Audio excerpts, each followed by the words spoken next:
To be fair, that's a step less violent than they do in the book, right? Where the plan to catch the Invisible Man is to do that thing, but with broken glass. Oh wow! They want to put broken glass all over every road, and so he can't walk along it without spilling. I don't know, really. So just even more so, nobody can use the roads from now on. Like, sorry guys, the roads are no longer usable in this country. I would love to be that guy who's been inventing glass-proof shoes. Frankly, my dear, I don't give a damn. Are you not entertained? Wait!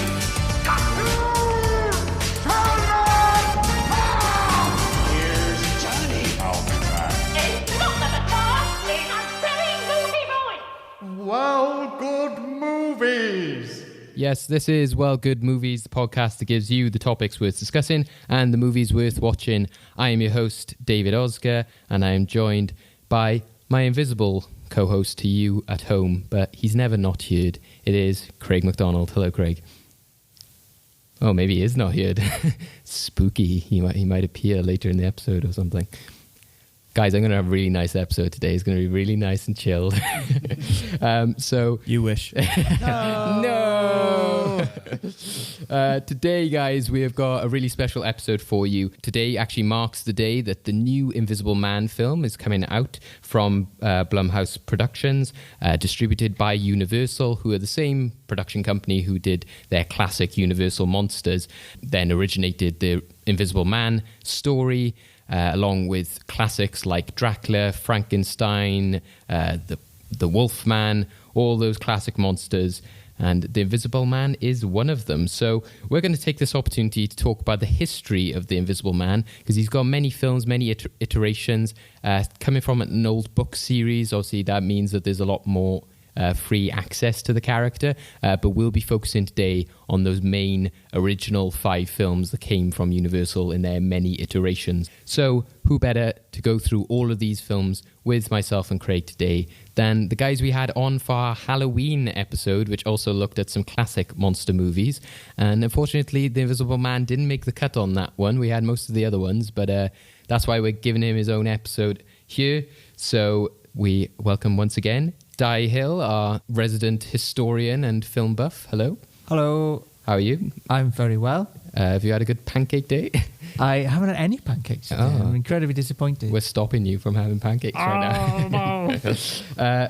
So we know you're into your history and your historical adaptations. I think recently I introduced you to The Green Knight, is it? Or Green Man? The Green Knight, yeah, that's coming out. That looks... I mean, the myth, well, the old poem is pretty bizarre. Yeah. And so the trailer looks pretty bizarre as well.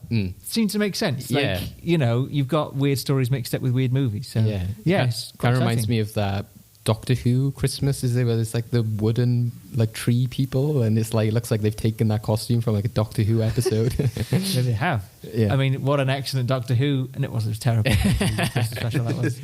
But yeah, I suppose A24, the distributor of the film, and like with Dev Patel and everything, I suppose you would kind of expect that level of strange, medieval, artistic kind of films. So yeah, it'd be interesting to see what like when I said it to you, you said, "Oh, I wonder if it'll be as bad as the King Arthur." Yeah, I was like, hopefully, it's a different style with that one. But well, because with that King Arthur thing, King Arthur's kind of an ordinary story. You do it in a weird way, and it's just boring and pointless. But the Green Man is perfect for that style of kind of dreamlike, surreal, bizarre, not really having a time or place for it. You know, a weird story. Yeah. So yeah, it could be exciting. Yeah, hopefully.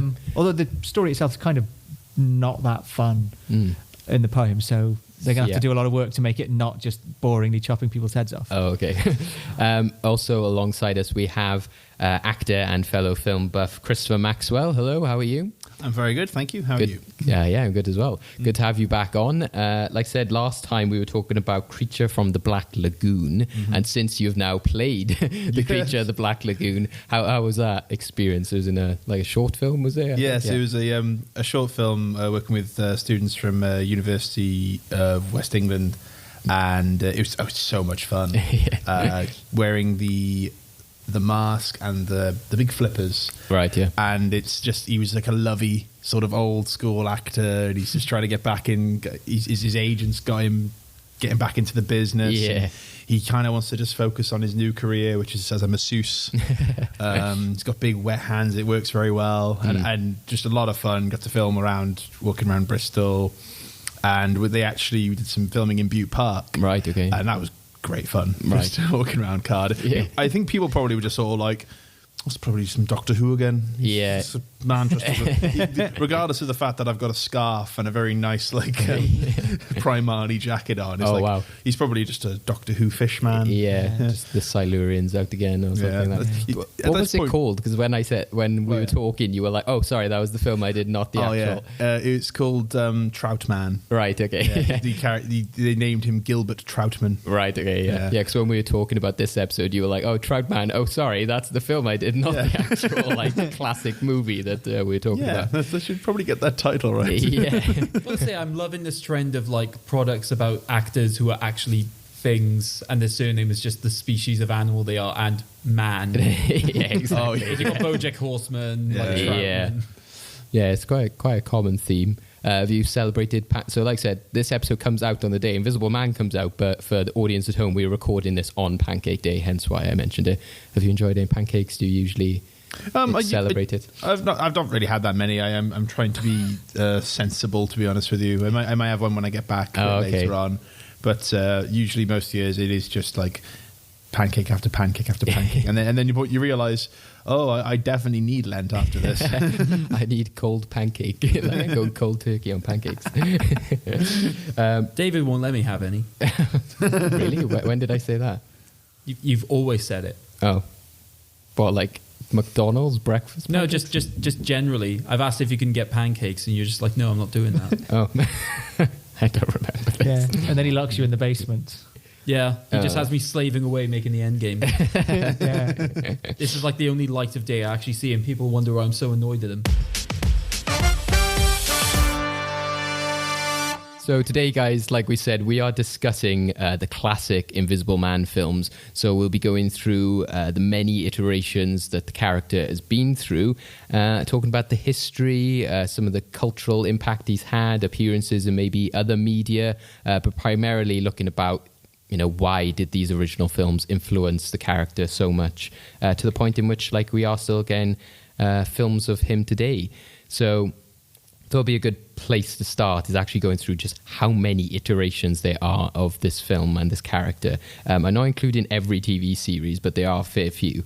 But are you ready for how many Invisible Man interpretations there are? Oh, God. Yeah. Yes, it's not in video form, I'm just reading this.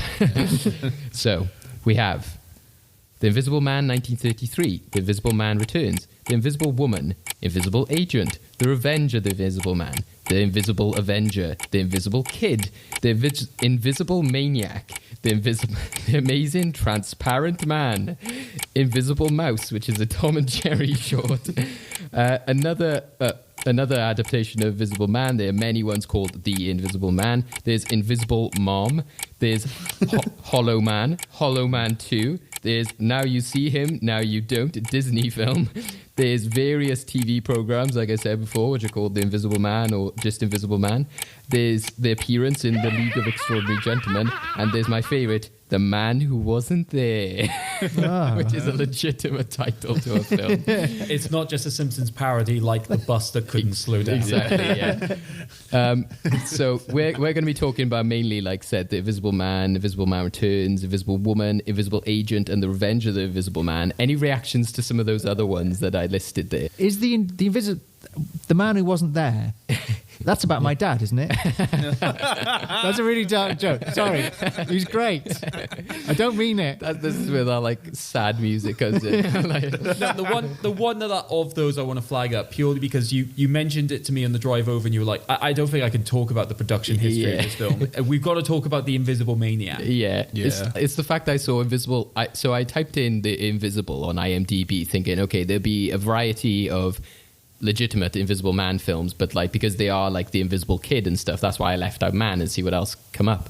And it came up with The Invisible Maniac, so that where there were some films that were like The Invisibles, I was like, right, I know that isn't, an Invisible Man adaptation. So where The Invisible Maniac came up, I was like, okay, this could be, might not be. I click on it, and the poster's just this lady with like a jacket and barely anything else on. And I was like, right, okay, I don't think this is adapted from it. And then I saw an actual list of like, films that are, stem from the Invisible Man, H.G. Wells novel. And The Invisible Maniac was there. And I was like, what? Like, that didn't look at all. And I click on like the article for it. And again, I couldn't see anything in there that describes it as being based off this, apart from the fact this got invisible in it. But yeah, it's just basically about a guy who's just like perving on his neighbor, who's like this attractive woman. And the way that Wikipedia explains it is, this is the only non-pornographic appearance of this actress in any film. And I was like, wow.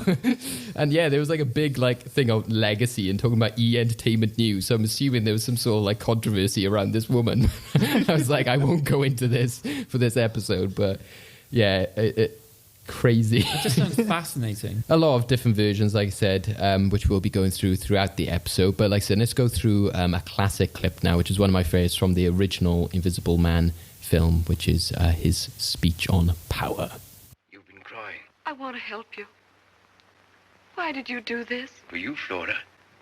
For me? Yes, for you, my darling. I wanted to do something tremendous. To achieve what men of science have dreamt of since the world began. To gain wealth and fame and honor. To write my name above the greatest scientists of all time. I was so pitifully poor. I had nothing to offer you, Flora. I was just a poor, struggling chemist. I shall come back to you, Flora, very soon now.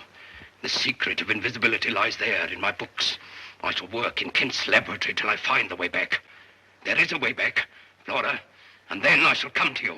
I shall offer my secret to the world with all its terrible power. The nations of the world will bid for it, thousands, millions. The nation that wins my secret can sweep the world with invisible armies. Jack, I want you to let my father help you. You know how clever he is. He'll work with you day and night until you find that second secret, the one that'll bring you back to us.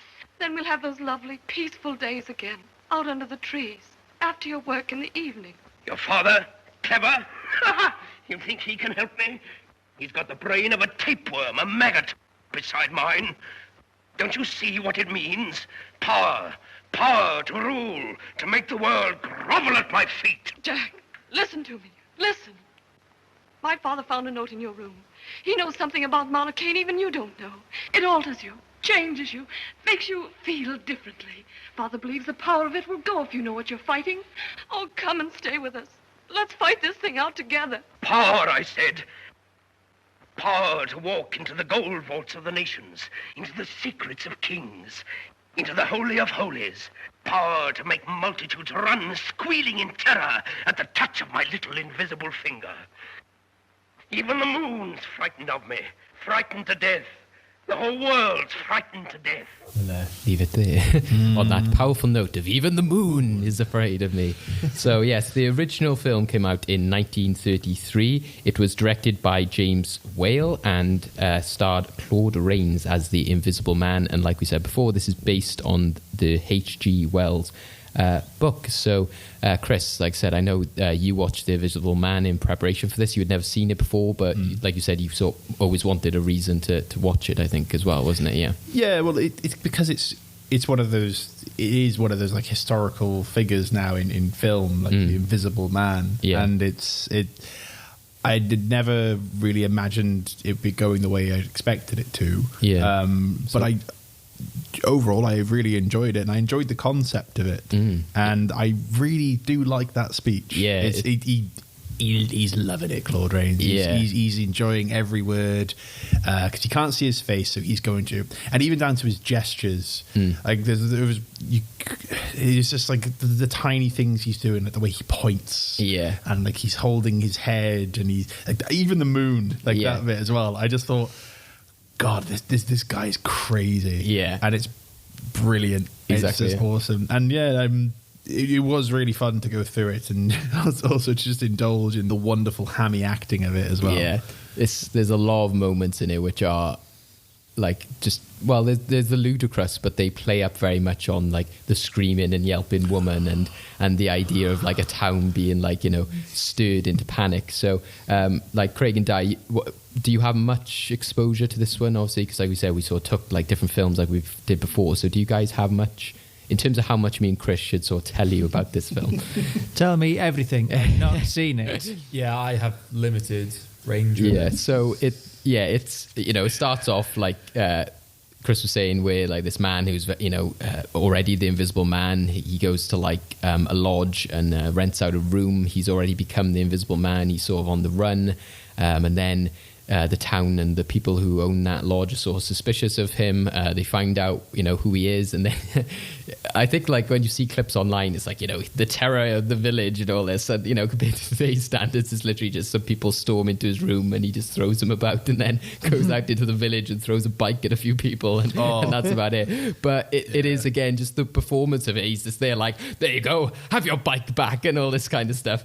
And then, you know, from there on, then it becomes this sort of idea that they're talking about how the serum that makes him the Visible Man causes this psychotic nature to him, and then you sort of quickly get the idea, especially from speeches like that, you know, he's willing to kill people, whereas he wouldn't have before.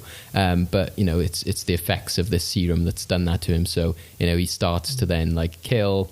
He starts to do all random things. There's a big part of the film which is kind of like how the police can get him. So there's lots of people who are just ringing the police and be like, you know what you want to do? You want to get some ink, and you want to spray him with ink, and then, you know, and like, no. And I was like, okay, you know, fair play to him. But there were a few others which, like, one I noted down, I don't know if you found this one funny, Chris, was the guy who goes up to one of the police officers and he goes, why didn't you put wet tar on all the roads so you can see his footprints? And I was like, well, what is everyone else going to do? And they're like, right, everyone stay in your houses, don't move, we can't go out until this guy is found. My favourite part about that is that the police... bearing in mind this is countrywide, this isn't in the village.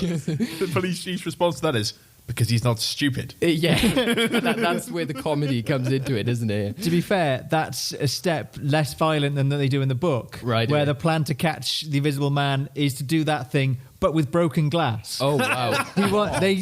They want to put broken glass all over every road, and so he can't walk along it without spilling. I don't know, really. So just even more so, nobody can use the roads from now on. Like, sorry guys, the roads are no longer usable in this country until like we find this guy. It could be 5 years down the line, but we will get him. It's all broken I can say glass. is I would love to be that guy who's been inventing glass-proof shoes.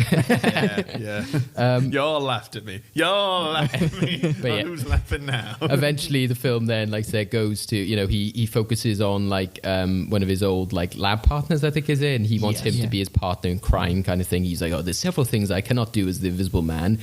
Such as stairs. They're quite tricky for me because you can't, you know, you watch your feet when you're walking, and you'll help me with things like that, and, you know, and with things like food and all that kind of stuff. But then because he sort of turns him into the police, and I think this is respectably, which you don't get like in there many other films, he's like, I'm going to kill you. And it's like the main character's like, nope, you're not getting away from this. And he does. And he suffers for it. And it's refreshing to see. It's a pretty brutal way of doing it. Yeah. The rest of it then is pretty much just trying to find him after the murder then, pretty much, isn't it? Like, so it's quite interesting after that point once he's promised to kill him, which is, again, is just so matter of fact of like, and he gives him a time as well. He's like, at 10 o'clock on Sunday. You know exactly when. Put it in your watch now. Put it in your calendar. It will happen. And and then that's brilliant. Like, and then for the rest of the film, it's just more ways to try and figure out how to stop him. They arm the police with big perfume guns full of paint. Just to sort of like spray him. And at one point, someone gets distracted by a cat, and he sprays the cat. And I'm fairly certain they legitimately sprayed that cat. Yeah, I know. There's you when you watch these old movies, you just like see like things with animals. Like I'm pretty sure this is before like animal rights and all that. Because I know it was black and white, but that cat was definitely ginger, and then in the next scene it was just covered in just black paint. And I don't think that cat even had well, obviously you can't inform the cat and it understand like but you know the cat had no clue that was going to happen. This is in the contract. You're going to get sprayed with paint. What's your thoughts on that? Okay. One meow means yes. Maybe that's why cats like spray to like mark the territory is just revenge for that one cat. Yes, it makes sense. They're just trying to catch the invisible cat. Yes. One line that I did enjoy as well, when we're talking about that relationship with the partner he sort of sets up and then wants revenge on.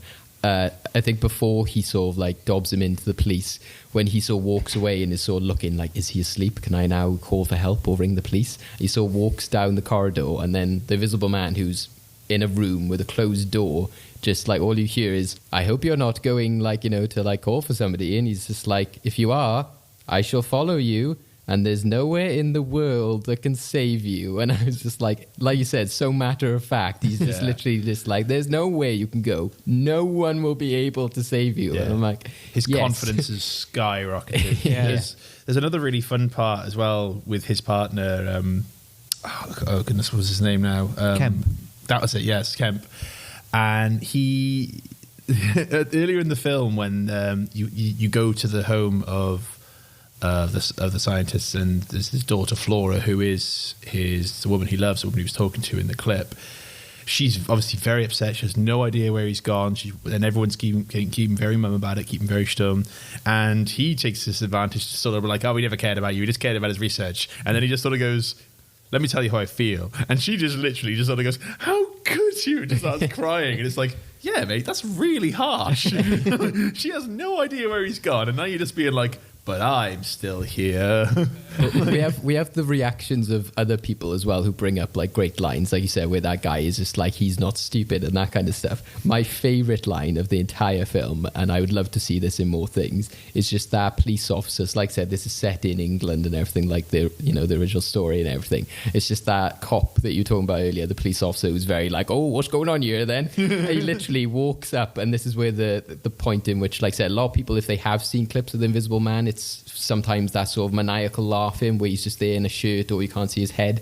And this is that scene where they sort of first discover him, and he's just basically running around the room and making them chase him and that kind of stuff. It's glorious. And it's just like, so he's like started to get undressed to become invisible, to not be seen, but he's just there with just the shirt. And the police officer, they're like, oh, there he is, cuff him. And then just the police officer goes, how can I uncuff a blooming shirt? And it's just like the shirt's just there dancing around. And the guy's just like, he's like, how can I uncuff a blooming shirt? And then he runs around the room. They're chasing him around like a Scooby-Doo scene. Yeah. The shirt, they grab the shirt, and he's slung out.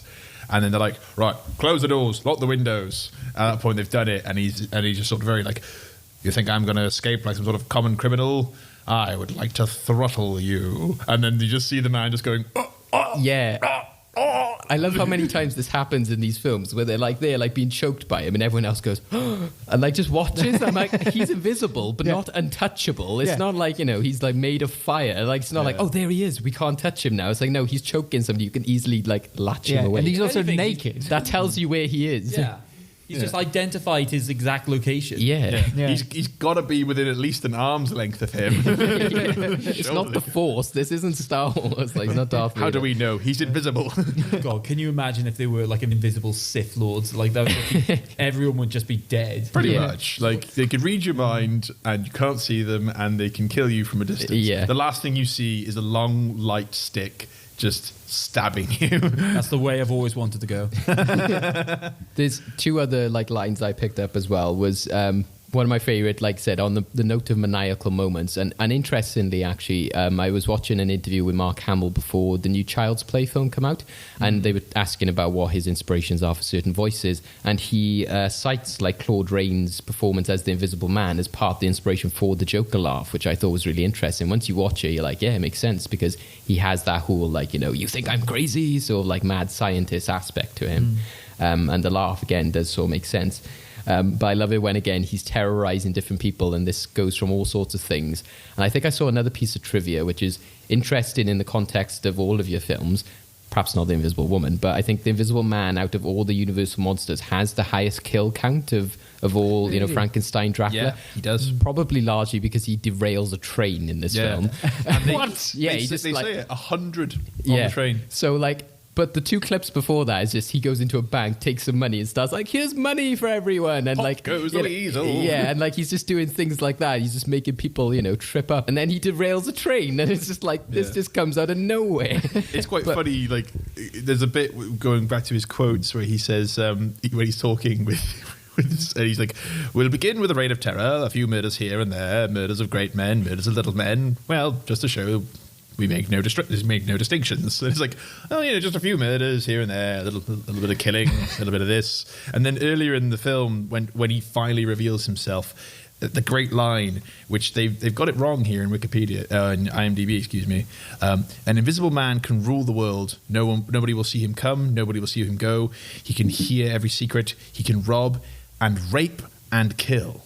So right off the bat, you're thinking, wow, this guy's going to be dangerous. Yeah, exactly. And for the first portion of the film, funnily enough, he's kind of just prattling about. Like the scene where he escapes invisible and he's throwing the bike around. Like, it's a bit where he pulls someone's hat off and he throws it into the lake. Well, that could have just been the wind. And then after he's made the threat to kill that person, all the police are there. And there's this really awesome bit with this big tall officer's just standing there, and then you just hear a, and then his chief comes on and says, "What's just happened there?"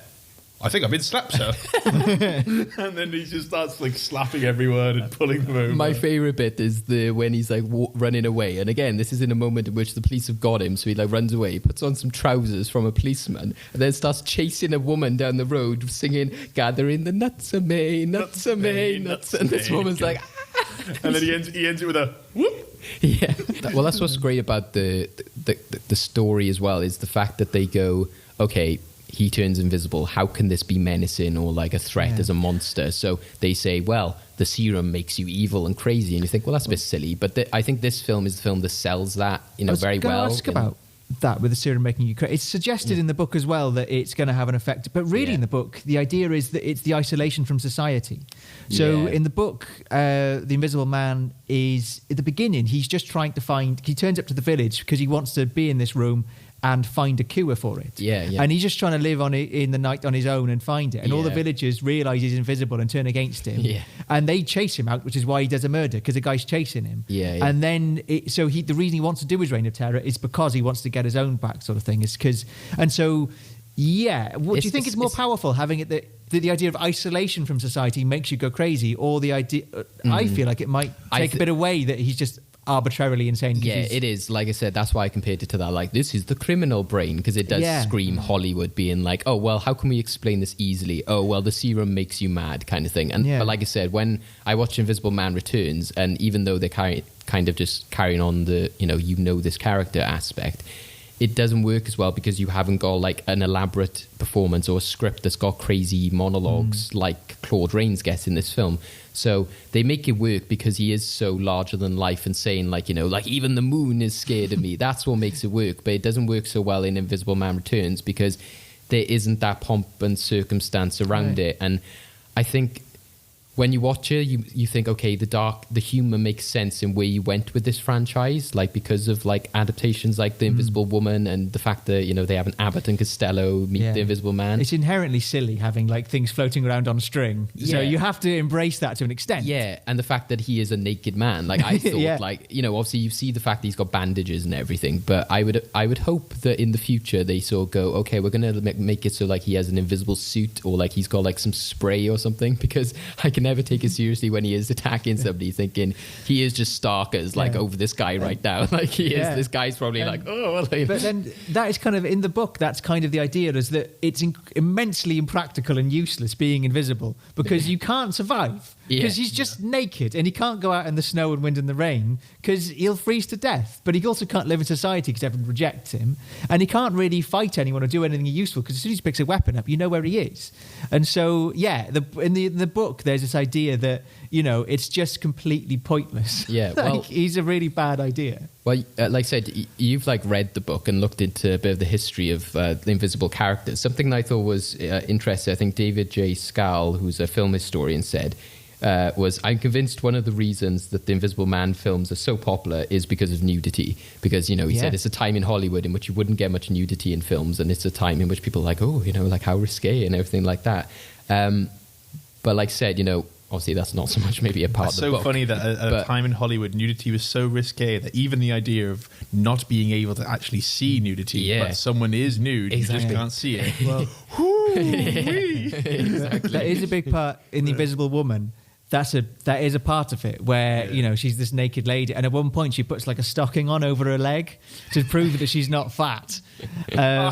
Because the man's like, why would you go invisible if you weren't fat? And she's like, I'll prove to you I'm not fat. I'll put a stocking on. But it's like this kind of really sort of kind of attractive leg with a stocking going over it. And it apparently raised eyebrows at the time because, it's as close as you could get in 1940. Exactly. I was bringing up the original description of that film because, like I said, it was the way that they described it in which I originally saw and was just like, oh, right, okay, this is not the direction I saw. So, they describe it as more of a screwball comedy than other films in the series. What was your experience with The Invisible Woman? It was a bad experience. Okay. It's not terrible. It's just like overwhelmingly mediocre and phenomenally lazy as a movie. Right. The only one interesting part in it is that it does have the Wicked Witch of the West in it. Yeah, when I was watching one of the clips, I recognized that. I was just like, but it's got a theme of that. We'll go back to that about famous people like having other roles. Sorry, I think with the actual character. I was like, wait, are they crossing over? That was crazy. Margaret Hamilton, she's called. Yeah. She's like to be fair, it would be a unique way of explaining the invisibility. That wouldn't help the like female point of view from that film in which they're just like, oh, she's invisible and she's a woman and all this, and then it's like, oh, and that woman's a witch as well. It's like all the women are like supernatural. I think the clip I saw is where the scientist is just, she's like, oh, you've got to volunteer for your experiment. She's a woman. He's like, oh, a woman, what am I meant to do with that? This is not called for. What if she has like her bits out and everything? The thing that struck me with The Invisible Woman, really, which I think relates to the rest of the movies, because the plot doesn't relate to anything else at all. It's not funny. It's not good. Everything is pointless. But kind of the reason why it doesn't work is because the more that you watch the film, the more I felt that it's this massive kind of comedy open goal. The idea of being invisible is so funny that you can have things floating and you can have ideas of like people, like misunderstandings of is she in the room or is she not, overhearing things and confusion. And there's like a romance element where like, they falling in love even though she's just a disembodied voice. Right. That's quite, romantic. That's not how the film goes. Right. In the movie, he's like, it's very clear that if she's ugly when she comes to be visible, it's not going to work out. And the professor comes and he's like, here, I bought you a nice dress for when you become visible, because if you wear an ugly dress to meet the man when you're visible, he will not like you. So why do they turn her invisible in this film? Or like, is it... She wants to go invisible because she wants to get her own back on her boss. So he's looking for a volunteer. So it is like a villainous aspect to it, or like... No. There's one scene where she kicks her boss up the backside and then he's completely ignored for the rest of the movie. It's completely directionless. But for the scientists and everything, is it just because he wants subjects to know like how the serum works with humans? Testing it out. He's just testing it. Okay. He did it on his cat, worked, and now he's like, just fun. So I can't test it on myself. I don't know why. But the interesting thing with it is the fact that they don't do anything with the concept of invisibility. Right. There's nothing about it. It might as well be any other magical thing that's happened to this woman. She could just be like super strong or just super like quiet or something, and it wouldn't change the plot because it's just there's this weird thing that's happened to her. And I feel like when watching that, that's what you're saying. Kind of the key point in a lot of these invisibility movies is what you do with the concept and all the different ways, like you were saying earlier, with the people on the phone be like, here's how I'd catch the invisible man. Like that's what immediately the audience want to do. They want to explore the consequences and the practicalities and how you interact with the invisible person, and and cinematically different ways to represent invisibility and the fun of doing that, and confusion and stuff around it. So it's striking that they just don't do that in this movie. Yeah, we'll get an idea of what the torment I had to go through with a little clip from the film, which is the original trailer. So.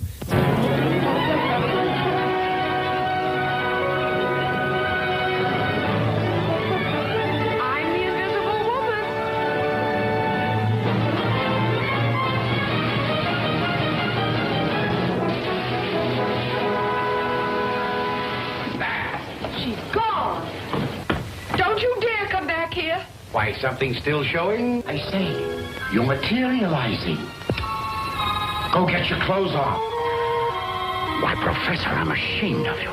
Get me a nurse, get me a doctor, get me something. George, we better get the professor. What for? To cheer up a lot of bedclothes? Come clean about how this machine works. Make me invisible.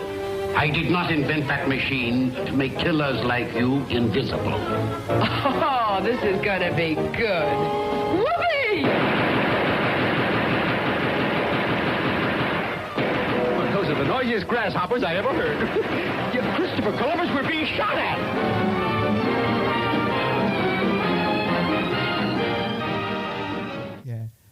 That makes it look more interesting than it is.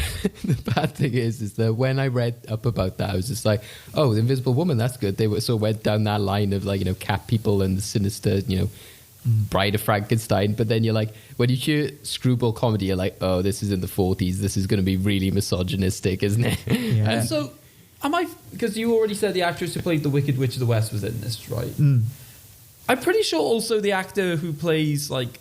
Oh, the wizard is, or like the... Oh, he looks like him, doesn't he? Not the wizard, but the guy who plays like the guard. Oh, right. Yeah. Oh. Is he not the same person? Don't ring that bell. No, Yeah. not the same guy as the wizard.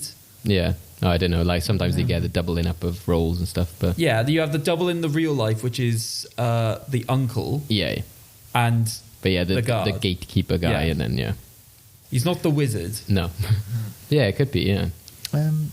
But yeah, that awful loud grasshoppers around here. Like, what on By the way, earth is that scene where she shoots at them, there's no reason for it. Like, they're just turning it. They've been captured by gangsters, and she's just like bonked them on the head, sort of thing. And they're coming up to save her. She's like, I'll tell you what, I'll just be a bit of a horror, just going to shoot at my boyfriend. Yeah. For no reason. That's the thing, yeah. It says in that trailer, the Invisible Woman had her many boyfriends, and you're just like, oh dear. Yeah. Oh, God. Only one of them's her boyfriend. And it's, yeah. The last thing I'm going to say about it is that it does have one of a horrible line in it when the bloke is kissing her hand. Well, he takes her hand when she's invisible. And the line is, he takes her hand and says, it's very soft to the touch. And then he kisses it and says, very pleasant to the taste. And that is it. Don't taste women. Like, this is Di's like lesson on women. Like last episode, the Halloween, it was like, don't lock women in rooms. Yeah. Like now, don't taste women. Don't taste women. That's not what you kiss them for. Over time, we're going to build up a special, which is just Di's romantic advice. Yeah. Which is a book of things you don't do. Yeah. Like, Di's don't do. Don't lick women's hands. That's not what you kiss them for. that is bizarre. Don't taste women. Interestingly, I think, like I said, I also watched Return of the Invisible Man, and like I said, there wasn't really much of a takeaway. Like I said, that the original one, I was writing down all these lines, like, oh, that's a great line, great quote, and all this kind of stuff. But there was just nothing special about the Invisible Man Returns. Like I saw, like Chris, I was like, oh, I want to watch the original. But I also saw that and thought, oh, I bet that's good because he returns. It's kind of like the same appeal probably with Craig when he had like the Revenge of the Invisible Man. You think like, oh, great, there's going to be... You keep calling it that, but mine was just called The Invisible Man's Revenge. So I'm just like, which title is it? Either way, it's got the word revenge in it, which, like I said, is like, ooh, and you think like, oh, the Return of the Invisible Man is going to be, like he's out on... And because I knew this idea that he had the biggest death count of all the monsters, I was like, oh, cool, so there's going to be a lot more death in this one. He's going to be out for, like find out who done him wrong or that kind of thing. But it's not. They just sort of kind of retell the same story for the first half of the film, and it's more of a, like, oh, this guy's been set up, framed for murder. The man who is the Invisible Man, and that's why he turns invisible, is because his friends give him this serum so he can get out of prison. But they're like, oh, but you want to be careful because like the side effects of it can turn you mad, and we want to make sure that we heal him before he turns mad. But like I said, it's cool that in that one he's played by Vincent Price, which is pretty good. But like I said, it's just such a like standard sort of like crime thriller film. Not much happens throughout it, and they have like a few moments where you have some moments of comedy with police people being like, "Oh, I didn't know he was there," but it's just not on par with the original. So yeah, the Returns just wasn't to the same level. It had an entertaining sort of last 20-25 minutes in which he does sort of like try to like kill this man that framed him for murder and everything, but yeah, and they have some more impressive visual effects that build on the last one, but there's just nothing stand out and sort of manic like there was in the original one. And How well do the visual effects hold up in the early movies? I thought they were quite good. Yeah, especially like in mine, I thought they were incredibly good, even if the way they use them is really, really pedantic and just annoying. Really? Yeah. I think, the first time you see that he is invisible, there's like it's a strange moment because that was the other thing about the first film I noticed. There was not a lot of music going on at all.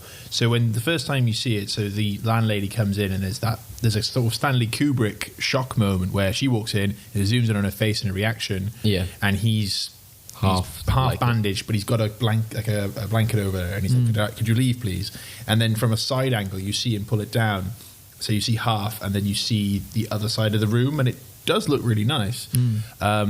Even the shirt effect, which is just a green screen, looked nice. Like I did genuinely enjoy the visuals. I think there's a degree to which like Invisible Man's Revenge has like a little bit dodgy at time in terms of the actual visible outline of him, but for me, what they started experimenting with, which I did genuinely like, was just like the footprint aspect. So the fact that they have him like walking in hay and just seeing those moments of just pressed down, that was just like that just got me. But it annoyed me in Invisible Agents, where they were clearly just showing off the fact that they could do like the objects floating and drinking a bit too much, to the point that he gets to like his rendezvous point in like Germany or whatever, and he goes, "Oh, do you mind if I have a cup of coffee because I'm freezing?" So drinks it.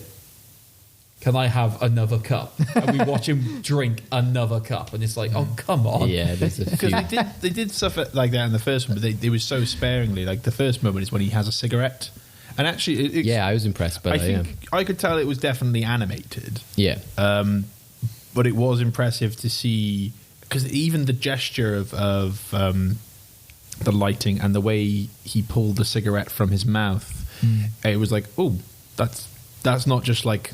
Drawn on.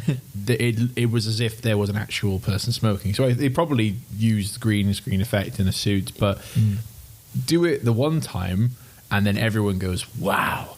Do it 100 times, you'll probably see the secret. I need another cigarette and another coffee. It gets to the point of frustration, because like I would say the main point of the film was basically to essentially just cock block a Nazi.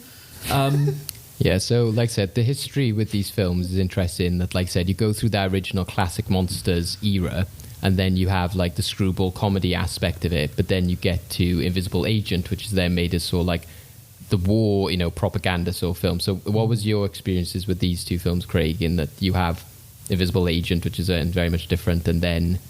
I adamantly hated Invisible Agent. Literally, there's just no damn point to the film. First of all, there's just no drawbacks to being the Invisible Man. So, like, it's essentially Frank Griffin again, so the brother of the original. But he's just a good person. Oh well, yeah. In he just sorted himself out.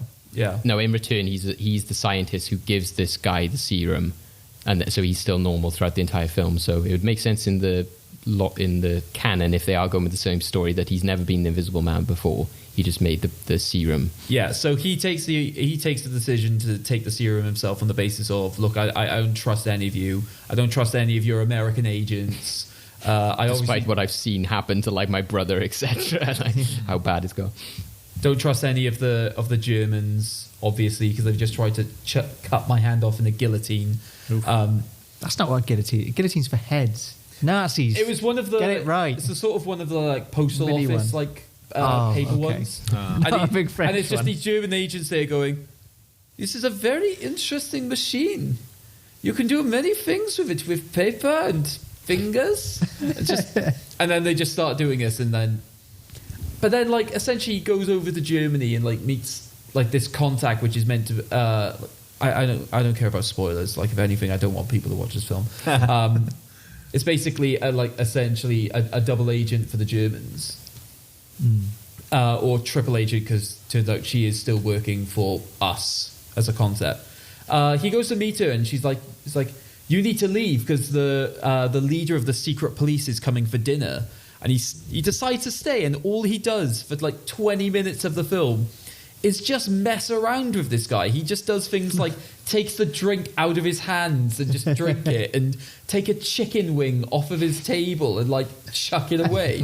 And then there's a point where he's trying to kiss the girl, he just tips the table on him, and just things like that for 20 minutes. I'm just annoying a Nazi. Yeah, and I'm just like, come on, mate. But what I was interested with Invisible Agent is just that war. Do you feel that propaganda aspect? Is it just because there's Nazis in there, or do you feel that it is like, you know, like pushing like, you know, Mickey Mouse cartoons, or like, you know, Donald there like hitting Hitler and all that? Is there that kind of like across the head kind of stuff? Or yeah, pretty much. I mean, pretty much all of the Nazis that they encounter die. Like the main guy who was trying to.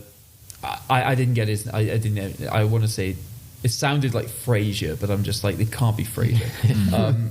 He just turns up at the end, and they just go like, "Hey, Frasier," and just machine gun him down. Machine gun again.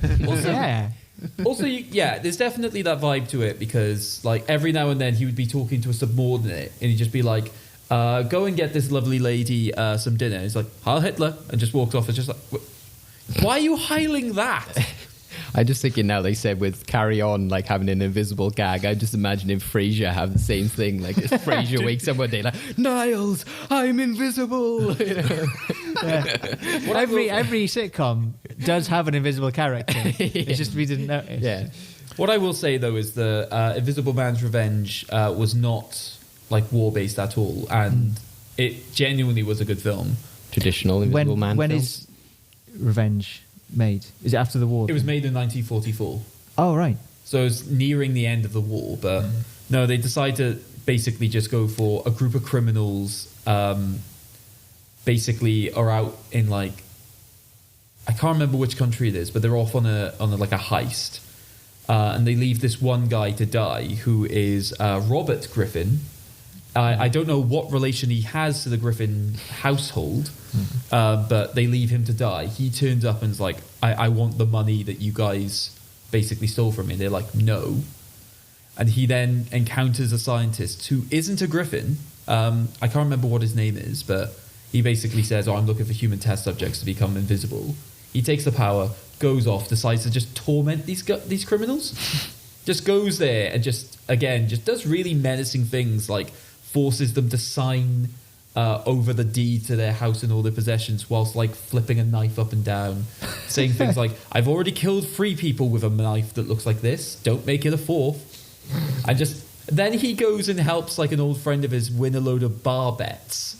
Like this guy is just like, oh, I'll bet you £5 that I can, you know, hit a bullseye while throwing a dart behind my back. And he's obviously just there carrying, literally just carries it like, whoo, bing. And at one point he just like, here's 6 darts, pew, just all bullseye. But then it gets really sinister, because he's like, he's like, right, I don't want to be invisible anymore, because I want to marry this girl who's engaged to this other guy who I'm going to kill. And he's like, how do I become visible again? It's like, there's no way. It's like, well, no, there is a way, because you've done it. You've made your dog who was invisible go back. Oh, that's because I gave him a full blood transfusion. Right, let's find some humans to take their blood. So he takes the blood of the doctor. At which point I'm just like, this was nice and relatively sensible before, ironically. Now you're just going into like stealing people's blood. And then they catch him halfway through like taking the fiance's blood. So he runs away, falls over. They go over to him. It's like, it's too late for him now. He's dead. It's like, what? Died of what? The Invisible Man. Yeah. He's just died. Just dead now. Yeah. He got bad blood. Yeah. Or maybe he lost the will to live. Was he? I'm assuming he was running around naked all the time. No, at this point he was in his clothes. But he ended up with bad blood. But before then, did he have mad love? I don't know. I also don't Taylor know. Swift. I don't know why. I got the reference. Taylor Swift. I just, of all people to make Taylor Swift reference, I did not expect it to going be in the book. Taylor Swift. No, but like it's a case of he did it because he was visible, started going invisible again in front of the girl he wants to marry. so wanted to stay visible. So he just kidnapped her fiance and started taking his blood, which was like, great pulling technique there. For like, Does the film like end with like hit the reveal of his face, or have you already seen his face before? Because you would have seen it, because he wasn't. In both films, they were not the Invisible Man before the film started. Right, okay. Because the first one and the Invisible Man Returns both end with the, like, you know, in bed, like, oh, here is, like, you know, the cure has happened in his face. And which I will say, in the first one, when that happens, it's a very nice shot. Yeah, that's what actually made me, again, love it by the end. Because, like I said, you get that with Frankenstein, Dracula, where you're like, oh, they've ended it on a really strong note. And I thought that was strong. Because you can just see the indentation of someone lying in the bed, in the pillow, and then you see a skull fade in, then you see the skin fade in, and then it just pans out and it's a full shot of him just lying there. And it's genuinely really cool. a really and it's beautiful shot. satisfying because you haven't seen him throughout the film, so you don't know what he looks like. But and it's quite crazy, that bit as well with him and Flora. You get to get the sense that, God, he really did love her, and she really did love him. He's just completely crazy. Yeah, I think the bit that I found jarring though in that is that because his skull appears, like I said first, I was like, what? So he's died, and now literally, like, as soon as they've like healed him, he's a skeleton. I thought it was going to be that, like, you know, like, oh, well, he's dead now, so when he reappears, he's a skeleton. I was like, that would make sense, but then when the full face, I think their workaround for that in Returns, just his flesh is somehow being absorbed. Yeah. So like in Invisible Man Returns, they do the same pretty much effect, same scene, but they actually show like the veins of like rather than the skull, they show like his sort of like. You know, so more muscles and skin and veins as he comes back, which looked pretty cool. But yeah, I think that's interesting how they've always ended it that way. And as like I said, another good, visual effect. And that's how the book ends as well, is that he dies and he comes visible again. And there's a kind of a comment on that he's just a bloke, you know, sort of humanity thing. As the attorney representing Adrian's trust, I'm required to read a prepared statement. Cecilia, although our relationship was far from perfect, I thought that you would talk to me rather than run away. Are you okay? What happened to him? He cut his wrist. Per his final wishes, you're getting $5 million. Contingent, of course, on the fine print. He can't be ruled to be mentally incompetent. It just doesn't make any sense. What? Adrian wouldn't kill himself. Listen, you're getting your freedom back, okay? Don't let him haunt you. Hello? He has figured out a way to be invisible. The only thing more brilliant than inventing something that makes you invisible is coming up with the perfect way to torture you, even in death. Adrian's true genius was how he got in people's heads. Don't come any closer. Hey! I'm not crazy. Please listen to me. You're saying the person trying to kill you is in the room right now, but we can't see him? So what are your guys' reactions to that? Like I said, after talking about the history of I think the character? ultimate title for that is Gaslight the Movie. Like, the invisible meanie. Yeah, like I going back to what I said earlier of like the sinister undertone of it, I think they've actually taken the concept of being invisible and have found a really nasty way to use it. Yeah. And when I first saw that trailer in the cinema, I was like, okay, I like this. Yeah. Initially I was a bit disappointed because it's very much being like, oh yeah, you look at those scenes, he's definitely invisible. So there's no going into it going like, maybe she is crazy. No, she's definitely telling the truth. She's Especially in that right. trailer, there's like a technology. Like she's like, oh, here's the thing. That and then you see other people being manipulated and stuff like that. Unless they've got like a fantastic twist to get us out of that. But then at the same time, that I really like that concept. He's such a megalomaniac, crazy person that he's going to fake his death, go invisible, and just stalk her. Yeah, because how many Invisible Man films do we think there are where it's literally just from the victim's perspective as opposed to like, overarching, just following the Invisible Man? Yeah. Because it's hard to grasp that concept of in the originals that they're like, oh, Jack, let's run together. And it's like, why would this person be in love with it? You know, like, because there's the thing that like they're in love with the person they turned before they turned into this this creature or whatever you want to call it. But yeah, this sort of takes that and I think interestingly, going back to what you were saying before about the kind of social themes and things, they're clearly focusing on this idea of domestic abuse and gaslighting sort of thing, which again is in the past is an invisible thing. Yeah. It's something which people hide and you don't realise, people don't believe you when you say it, sort of thing. And particularly the scarring effect of that, of like, even though they're not there, they will always be there. Yeah. And that's what makes this even more frightening. They're going to be like, look, we know you think he's going to be there. And then she's like, no, he literally is here. Yeah. And then it's like, yes, not, that was it. And I think I'm quite excited about that. I think it could be, and I think they've taken a really nice way of doing it. It reminded me a lot of Hollow Man. Yeah. Which I wanted to talk about as well, which, I'd say that's a really good example of the Invisible Man thing, because it touches on the stuff that happened in the Wells story of going crazy from the isolation of being invisible. And also has that like iconic, like that interesting look as well, which is more like the sort of painted on sort of look. Yeah, it's like fake skin, and they cut the holes at the eyes and the mouth. Yeah. But then the stuff that he ends up doing as well is really disturbing and really sinister.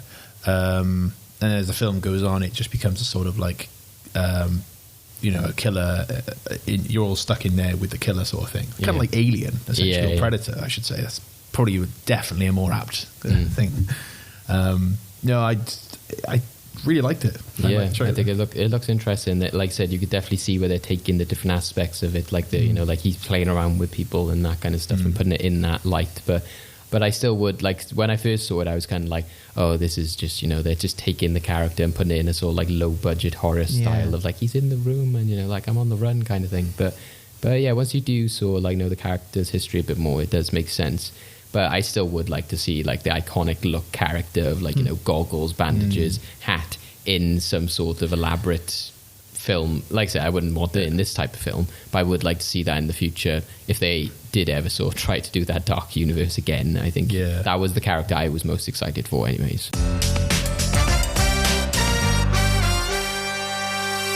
We do need to decide whether anything we've talked about today is worthy of the movie vault.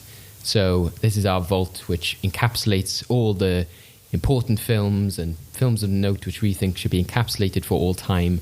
And what do you guys think from our discussion today? Should there be anything that goes in there? Would we know if it's in there because it might be invisible and you wouldn't see it?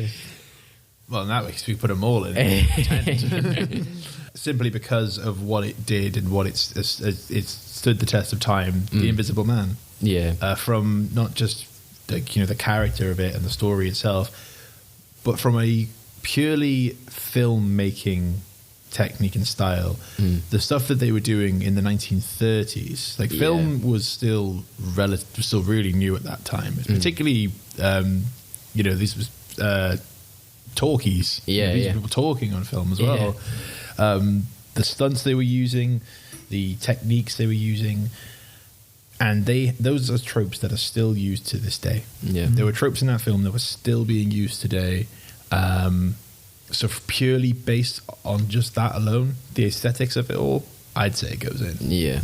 And I'd say how much we've like referred back to it as well, even though, like I said, if you haven't seen it, like I said, I think you could tell there was a lot of faithfulness to the book as well, you said.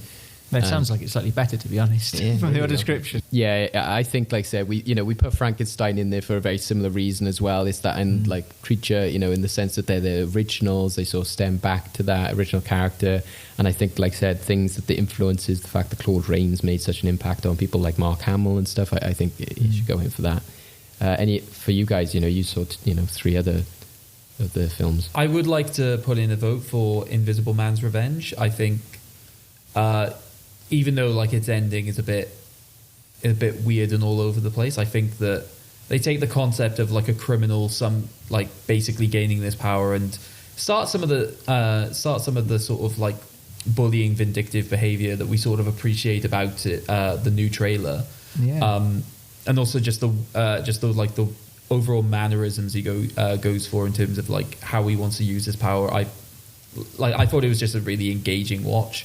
I'd happily put that forward. And even technically, I think, wasn't there like a shot in that which was impressive, in which he walks away from a table and he's turning back invisible as he's like walking through a corridor? Yeah, so they play a lot with the sort of duality of like being somewhat like see-through as well. So because this is where he's losing the power and then regaining the power. They use that technique like a lot throughout the film. Yeah, so it also has a cool dog who's a pretty good hero in it. Sweet, so. It's in. Okay, right this time.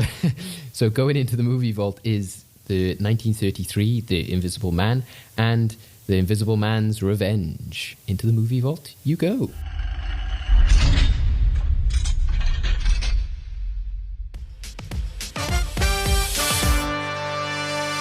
So invisibility is something that a lot of films like to explore, but what we decided to do with this week's Endgame is try and force invisible characters onto various scenes. So in this week's Endgame, this is called Dude, Where's My Friend?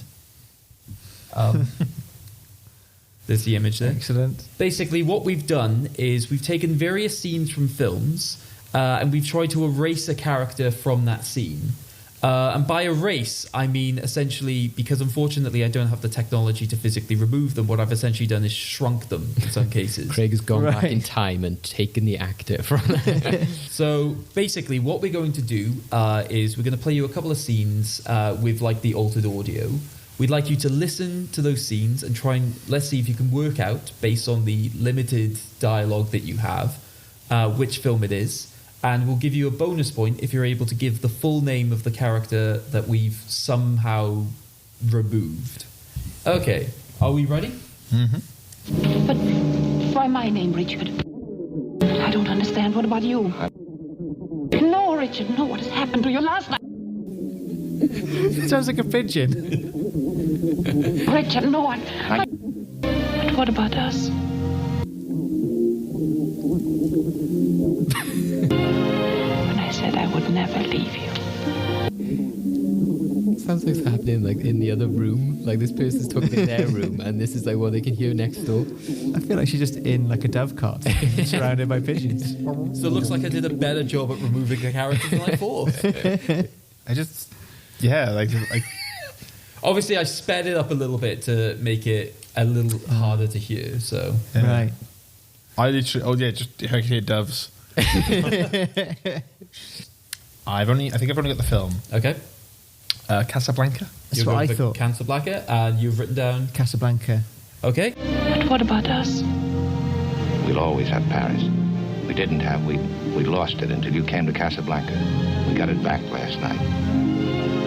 When I said I would never leave you. And you never will. I've got a job to do too. Where I'm going, you can't follow. What I've got to do, you can't be any part of. Now. He's looking at you, kid. the famous line from Casablanca, which means that our guesses are correct. Unfortunately, neither of them did get the bonus point, which is Richard Blaine. So, but that's 1 point for both of you. Number 2. Michael, are you there? Michael, is everything okay? Sergeant Angel's been taken care of. He's not gonna get back up again.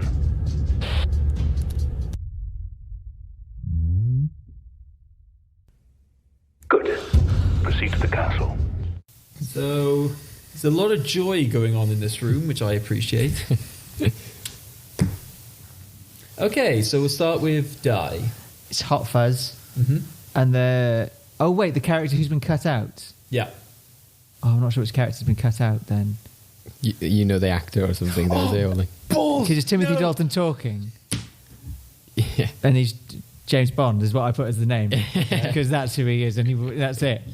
But that's not the character you're looking for, is it? I got muddled up and I don't know. Okay, let's go over to Christopher. Yeah, it's Hot Fuzz and it's Nicholas Angel.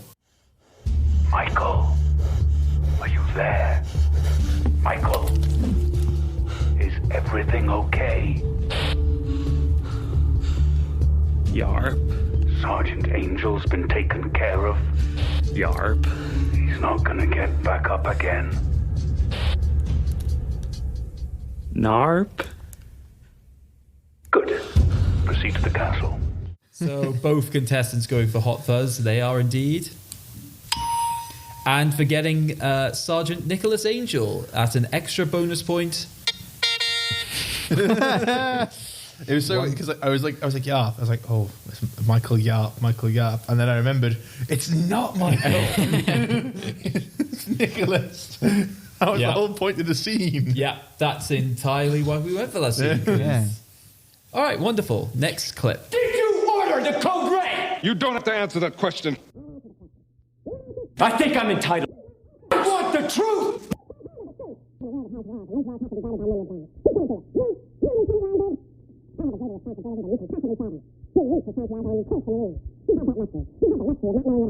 Did you order the code red?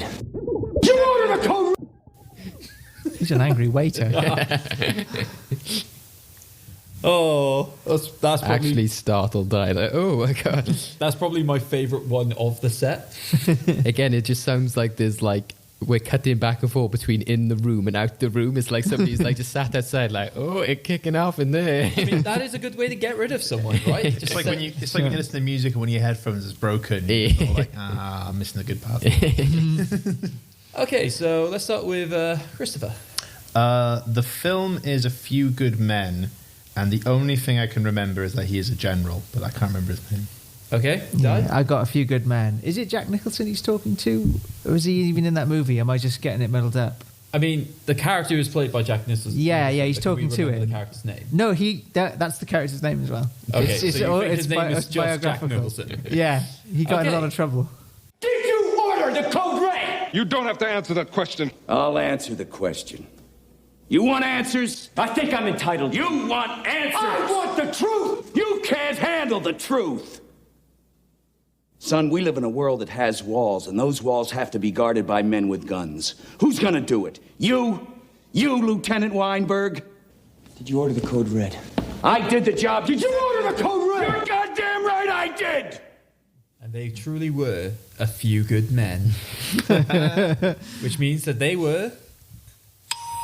So both get a point. However, neither of them got the name of Colonel Sanders. Nathan Jessup. So at this point in the game, I believe the scores are Di has 3, Christopher has 4. Wonderful. Still everything to play for.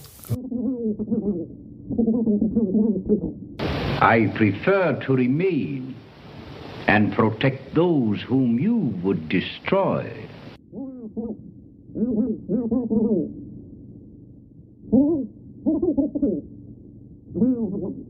Should you escape us, we know how to save Miss Mina's soul, if not her life. And I will have Carfax Abbey torn down stone by stone. It's the voice inside that character's head. It's like a little worm on his shoulder. So just to reassure everyone at home, the bleep was used not because there was a swear word, because if there were swearing in films back in that era, I'd be impressed. Yeah.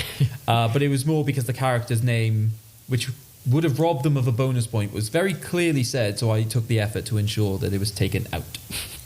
Hey, we have talkies now. Just immediately starts swearing. Okay. Let's start with Di. Is it Dracula? Which one? Oh, God. Oh, no. Oh, no. What? So not just...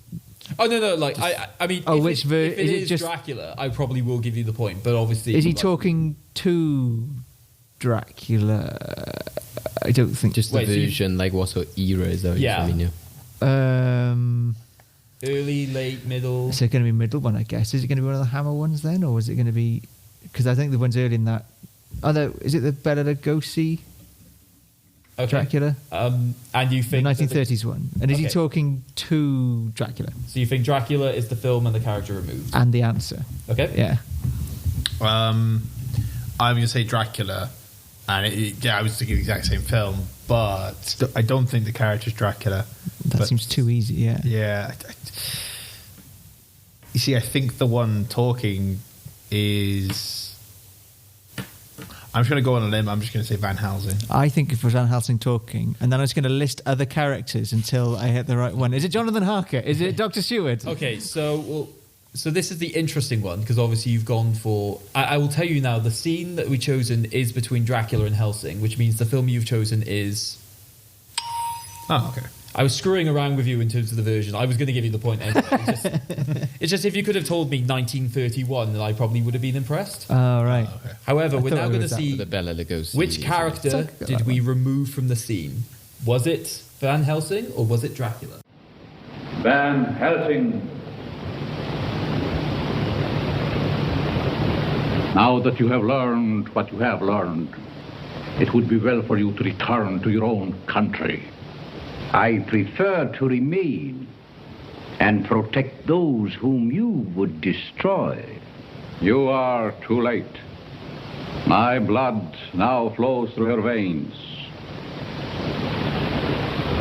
She will live through the centuries to come, as I have lived. Should you escape us, Dracula, we know how to save Miss Mina's soul, if not her life. If she dies by day, but I shall see that she dies by night. And I will have Carfax Abbey torn down stone by stone. So the character we removed there in that situation was indeed Count Dracula himself. Yeah. So in that situation, Di gets the bonus point. Yeah, so a little bit of combination of both. I like it. Draw at the moment, and we've only got one clip left. Oh, that's all to play for. Classic. Not to everybody. Where's Miss Piggy? I don't know. It's a Muppet movie. Yeah. I don't know which one it is. Is it the Muppet movie? It's my guess. Okay, so are you actually giving... So when you say the Muppet movie... No, The I'm one going to that's say it's called- Muppet Treasure Island, and they cut out Long John Silver, because I don't know, and that's just what I want to say. I just want to say those words and be happy in being wrong. I mean, it's either that or Christmas Carol, and I don't think it's Christmas Carol. Okay. There's loads of other Muppet movies, though, is the trouble. There was the most recent one, wasn't there? The newest Muppet film came out. Recent ones. Oh, there was two, wasn't there? Yeah, and there's You have Muppets to in make a Space. Is it Muppets in Space? Is it Muppets Take Manhattan? This is why we usually get the guests to write down their answer, so they can't have this. This is the thing. I've not seen many of the new ones, but I'm just thinking. Is it A Very Merry Muppet Christmas from the TV special? Well, this is the thing. The scene appears to have a lot of the Muppets there, talking about the one that doesn't seem to be there, which is Miss Piggy. So I'm trying to think of scenarios. I'm just going to go out on the limb and say, yeah, Muppets in Space. Muppets in Space, and which character is removed? I don't know. Let's reveal. I think it's the newest one. There's a lot of different things going on. Wow, I can't believe we're all back together. Even all you guys who weren't in the montage. Yeah, how come you didn't use me in the montage? I thought my story was pretty interesting. Rolf? Huh? Want to get back together? Okay. Good. Classic. Anyhow, looks like we got everybody, so we can plan our telethon and raise that $10 million. Not to everybody. I think everybody's here. Where's all good? Miss. All done here. Piggy. So the correct answer was The Muppets, which was 2011? Yeah, I think it was. And the character we removed was Kermit the Frog. Oh my God. I could have won if only I'd actually stuck with my original. Yeah. I had heard sad. that before, and that was my guess, because I was like, well, you can hear Fozzie, like they mention Miss Piggy. It's not And going to you be can Miss hear Piggy. Amy Adams. I Or honestly- someone sounding But like also, that. innit? right at the end, I did leave in Kermit sort of sigh. The thing is, I honestly thought that last voice was Kermit. Yeah. I just was mishearing it. I see. So I thought that was Kermit. Yeah, the newly introduced Muppet. So, Yeah. so at the end of that, both contestants have 5, which I find disgusting, and I cannot let this lie. So there is a tie-break scenario that I've devised. Do we have to break a tie? That would be smart, but no. No, this is an invisibility origin question. Whoever basically gets this So whoever gets this first and correct will take the win. If you get it wrong, your opponent takes the win. I'm going to explain to you how a character in a film gains their powers of invisibility. And if you can tell me which film it is, then you win. You don't have to tell me the character. You just have to tell me if it's the film in which this is how they gain invisibility. Is everyone clear on this? So the film. The film. Right. And if you get it wrong, you instantly lose. Correct. And they win. Okay. Oh, God. Ready? Can I just go the invisible and then mumble?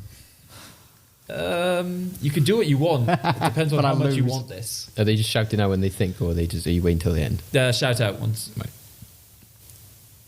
Cosmic rays hitting this spaceship. Fantastic Four. And we have a winner. I was... Yes. Yep, so can you also tell us, for lols, which character it is? It's... oh, God. What's her name? Well, the character's the Invisible Woman. Yeah. I can't remember her real name. Sue Storm. Susan Storm. Congratulations, Chris. You get a very special trophy today in light of what the day is. And inside, you'll find a little treat for the day. Tipped out. Just It's a pancake. A really little pancake. It's so adorable. I almost don't want to. Yeah, so congratulations, Chris. You've won today's endgame, which made characters invisible. Thank you guys for joining us. It's been a very interesting episode. We've learned lots about the history of the Invisible Man and the Invisible Woman and the various invisible characters that are around. And we look forward to joining you guys soon in the future. Where can we find you both? Online, etc. We know Di, just find him in his house, I think is his last one. Just don't bother. I'm very rarely online. He's in a cave somewhere reading poems about the Green Man.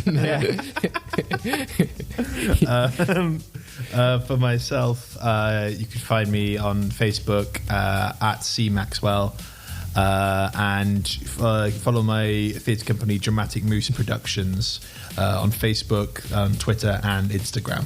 Awesome, cool. And you can find Di once his new book comes out, What Not to Do with Women, which has a picture of Di with his hand, his head on his it's just me looking a bit annoyed, going, "Don't taste women." He's wearing a T-shirt that says #feminist.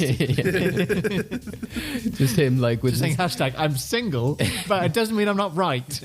Him just with the heads of a bunch of known misogynist actors, and Di just with his hands on his hips, no. They're all just down there in the shit Yeah, so as usual, guys, you can catch us on our parent website, freshtakehub.com/wellgoodmovies. You can catch us on all our socials, which is Well Good Movies on Facebook and Instagram. And you can also catch us on Fresh Take Hub, where we do lots of write-in reviews, etc. Thank you. You've had fun today, Craig? Yeah, I'd say I've had fun. Thank you for joining us, guys, and go check out the new Invisible Man film, see what you think, and make sure to look through the history of the Invisible Man, especially our 2 entries into the movie vault this week, which is The Invisible Man's Revenge and the original Invisible Man. Thank you, guys, and we'll catch you soon. Thank you. Bye. Ciao. Bye-bye. Enjoy the pancakes. Gathering nuts in May, nuts in May, nuts in May. Gathering nuts in May.